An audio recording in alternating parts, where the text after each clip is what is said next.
Movie का start होता है एक मोटेल के बाहर का सीन दिखाते हुए, जहां हम एक आदमी मौत रेनी को देखते हैं। काफ़ी रात होती है, बर्फबारी हो रही होती है। रेनी अपनी गाड़ी में काफ़ी परेशान होता है क्योंकि उसे कोई शक यानी डाउट यहाँ पर खींच कर लाया है। उसे बार बार ऐसा लग रहा होता है कि उसकी वाइफ उसे चीट कर रही है। वो खुद को रोकने की कोशिश करता है कि अंदर ना जाए, लेकिन वो ऐसा नहीं कर पाता। वो अंदर जाता और की से उस रूम को खोल देता है जिसमें उसकी वाइफ और उसका दोस्त होते हैं। रेनी चिल्लाने लगता है और वहाँ से दूर चला जाता है। स्क्रीन ब्लैक हो जाती है और इसके बाद 6 महीने के बाद का वक्त दिखाया जाता है। रेनी लेक साइड पर एक केबिन में रहता है। वो सब कुछ भूलकर एक नई शुरुआत करना चाहता है, इसीलिए वो यहाँ पर अकेला रहता है। उसके साथ बस उसका एक डॉग होता है। रेनी जब सो रहा होता है तो उसके दरवाजे पर कोई नॉक करता है। वो हैट पहना एक आदमी होता है जो रेनी से कहता है कि तुमने मेरा कंटेंट चुराया है। मैंने जो स्टोरी लिखी थी तुमने उसे अपने नाम से पब्लिश कर दिया, चाहो तो ये देख लो। उसके हाथ में कुछ पेपर्स होते हैं। दरअसल रेनी एक राइटर है और स्टोरीज लिखता है, लेकिन जब वो हैट वाला आदमी उसे ऐसा कहता है तो रेनी कहता है कि मैं सिर्फ अपनी खुद की कहानियाँ बनाता हूँ, मैं किसी की कॉपी नहीं करता, इसकी मुझे कोई ज़रूरत नहीं है।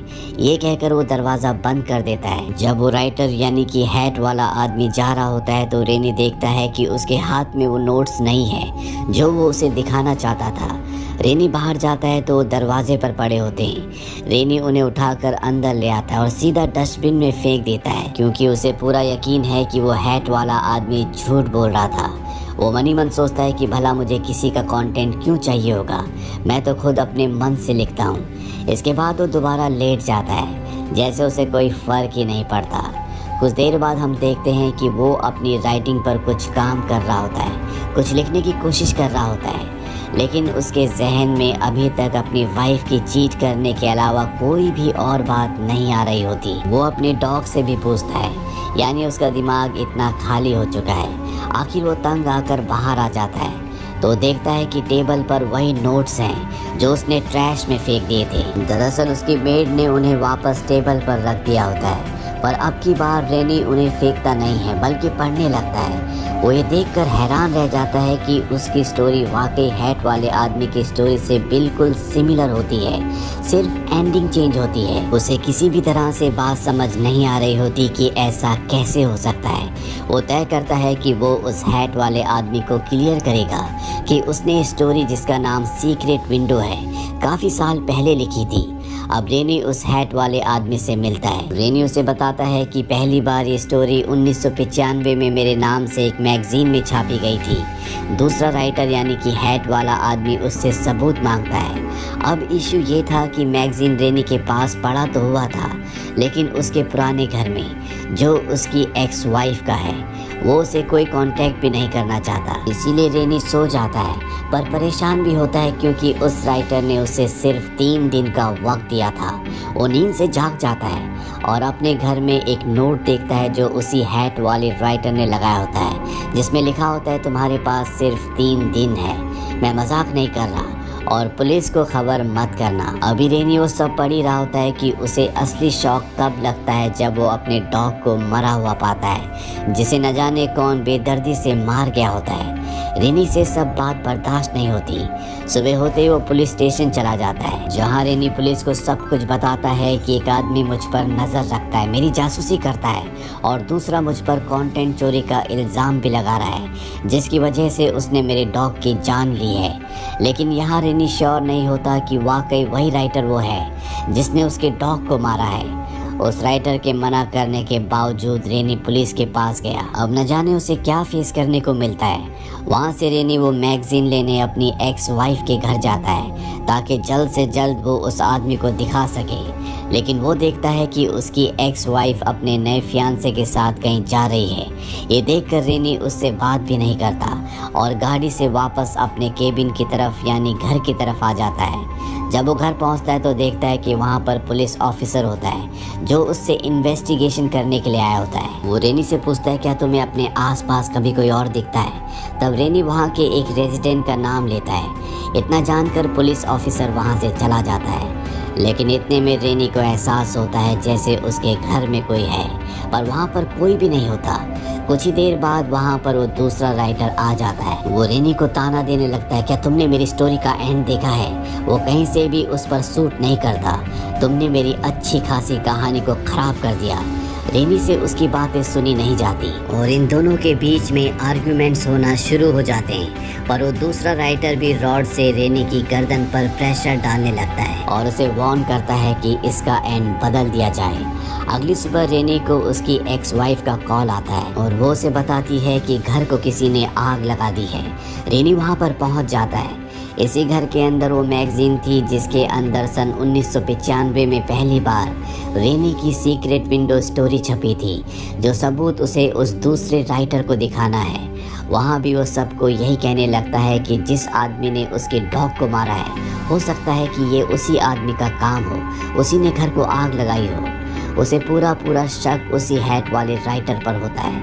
अब वो वापस अपने घर आ जाता है। सुबह होने पर उसे अपने घर की कीज नहीं मिल रही होती और जैसे वो बाहर जाता है, उस राइटर की हेड दरवाजे के करीब पड़ी होती है और रेनी की गाड़ी भी स्टार्ट होती है।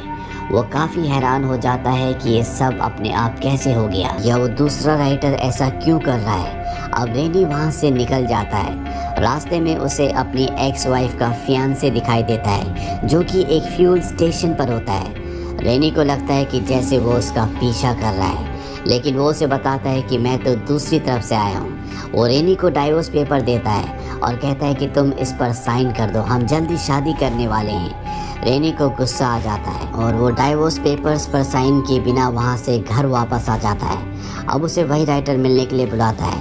रेनी काफ़ी थका होता है पर फिर भी वहाँ पर जाता है, लेकिन वहाँ तो राइटर होता ही नहीं बल्कि पुलिस वालों की डेड बॉडीज होती है। देखकर रेनी डर जाता है और बेहोश हो जाता है। आँख खुलने पर वो दूसरा राइटर उसके सामने होता है। वो रेनी को बताने लगता है कि जो भी हमारे दरमियान आएगा, जो भी हमारे बीच में टांग अड़ाएगा, उसका यही हाल होगा। रेनी उससे पूछता है कि तुम चाहते क्या हो, जबकि मैं तुम्हें बता चुका हूँ कि वो कहानी मेरी थी, मैंने उसे लिखा था। तब वो दूसरा राइटर कहता है कि ठीक है, मुझे मैगजीन दिखा दो, मैं दोबारा कभी तुम्हारे सामने नहीं आऊँगा। अब रेनी भी उसी मैगजीन का इंतज़ार कर रहा होता है जो उसने मेल के थ्रू मंगवाई थी। रेनी काफ़ी परेशान हो जाता है। वो वापस अपने घर यानी केबिन आ जाता है, जहाँ पर उसकी एक्स वाइफ का कॉल आता है।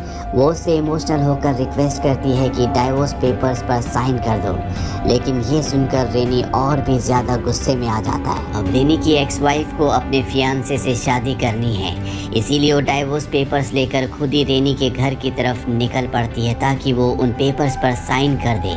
वहीं दूसरी तरफ रेनी को एक मेल रिसीव होती है जिसके अंदर मैगजीन है, पर मैगजीन देखकर वो हैरान हो जाता है क्योंकि मैगजीन के पन्ने पूरी तरह से फटे हुए होते हैं और मेल का पार्सल भी खुला हुआ था। उसे देखकर काफ़ी गुस्सा आता है कि मैं अपनी तरफ से जितनी भी कोशिश कर लूं, पर चाहकर भी मैं साबित नहीं कर पा रहा कि सीक्रेट विंडो कहानी सन 1995 में पहली बार मैंने लिखी थी। अब उसे वहाँ पर अपने केबिन में जो राइटर की हैट मिली थी वो उसे पहन लेता है। वो खुद से बातें करने लगता है और शीशे में देखकर खुद को उस राइटर के तौर पर देखता है। वो यहाँ काफ़ी खतरनाक लग रहा होता है। दरअसल वो दूसरा राइटर जो हैट पहन के उसके पास आया था, जिसने क्लेम किया था कि सीक्रेट विंडो कहानी उसकी है, दरअसल ऐसा कोई आदमी होता ही नहीं। ये रेनी की अपने दिमाग की इमेजिनेशन होती है। असल में रेनी वो आदमी था जिसने डॉग को और बाकी इंसानों को मारा था। रेनी को आइडेंटिटी डिसऑर्डर था जिससे वो किसी के भी असल किरदार को पहचान नहीं पाता था, इवन खुद को भी नहीं। तभी वो बार बार अपना हुलिया बदल कर ये सब कर रहा था। अब उस केबिन में उसकी एक्स वाइफ भी आ जाती है। वो देखती है कि पूरे घर में मैगजीन के पेजेस बिखरे हुए हैं, हर चीज़ बिखरी हुई है। टेबल पर सिगरेट्स और शराब है, जैसे कि ये किसी साइको का घर हो। घर की हर एक चीज़ पर एक ही वर्ड लिखा होता है और ये वर्ड होता है शूटर।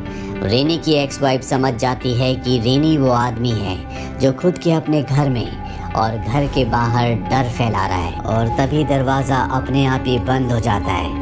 दरवाजे के पीछे रेनी होता है जिसने अभी भी हैट पहनी होती है।